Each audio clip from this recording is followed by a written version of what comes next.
warahmatullahi wabarakatuh. Kembali di channel Nawawi Center. Dan jangan lupa untuk selalu subscribe, karena insya Allah ketika subscribe akan muncul notifikasi ketika saya membuat video terbaru. Dan insya Allah pada video kali ini saya akan sharing sedikitnya tentang apa yang harus orang tua ketahui ketika anaknya mondok. Oke, bismillah. Yang pertama, orang tua itu harus tega. Jadi ketika anaknya masuk pondok, orang tua harus tega. Tapi tega di sini tentu dengan cara tega yang baik. Salah satunya ketika anak menangis, merengek, kemudian minta pulang, anak sakit dan lain-lain, tetap tenang. Jangan gelisah. Orang tua harus tega. Harus tega ketika anaknya jauh. Karena insya Allah di pondok pun ada pengurus yang siap untuk mendidik, membina, mengurus anak-anak ibu bapak semua ketika sakit misalkan, dan lain-lain. Berarti harus tega ya.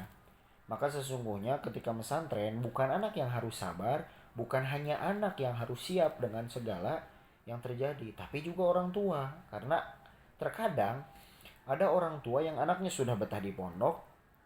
Nah, karena orang tuanya sering nangis, belum sanggup jauh dari anak, akhirnya anaknya dikeluarkan dari pondok. Padahal anaknya sudah betah. Nah, ini banyak terjadi di beberapa pondok gitu kan. Selanjutnya, yang harus diketahui oleh orang tua adalah orang tua harus tahu tentang aturan pondok. Nah, setiap pondok ini tentu punya aturan masing-masing. Misalkan yang jajan di luar atau yang rokok dan lain-lain, hukumannya apa? Orang tua harus tahu. Tanyakan supaya nanti orang tua tidak kaget. Nah, ini pernah kejadian dulu ketika saya jadi bagian pengasuhan santri di salah satu pondok modern. Ada salah seorang santri yang dia dibotak. Kemudian ketika kunjungan wali santri ke pondok, dia ngadu ke bapaknya. Ketika melihat si anak dibotak, bapak tidak terima dan datang ke kantor pengasuhan. Sambil marah-marah ke kita. Kemudian ketika saya tanya dia melanggar apa, ternyata dia ngelanggar yaitu merokok. Sementara di pondok yang merokok itu dibotak gitu kan. Ya mau tidak mau kita tidak akan pilih kasih. Seperti itu. Yang akhirnya apa? Saya beritahu bapaknya, "Bapak mohon maaf, pondok ini punya aturan. Jika Bapak tidak siap untuk mengikuti aturan kita, silahkan Bapak bisa keluar dan cari pesantren yang sesuai dengan minat anak Bapak atau keinginan anak Bapak itu sendiri." Nah, ini terkadang masih banyak orang tua yang belum tahu tentang aturan di pondok.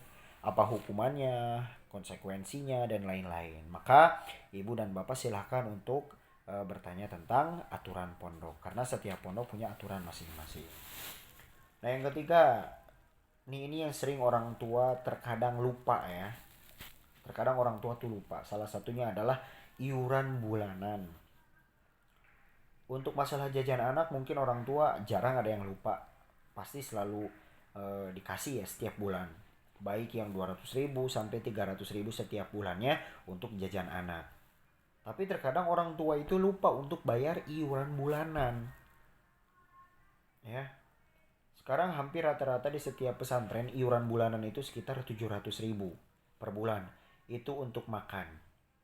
Dan coba ibu bapak bayangkan sendiri, seandainya jika santri makan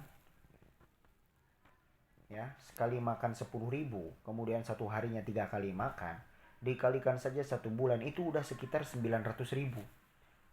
Itu baru makan saja. Makanya ketika ada wali santri yang tidak atau telat membayar ke pondok, itu seharusnya mereka malu.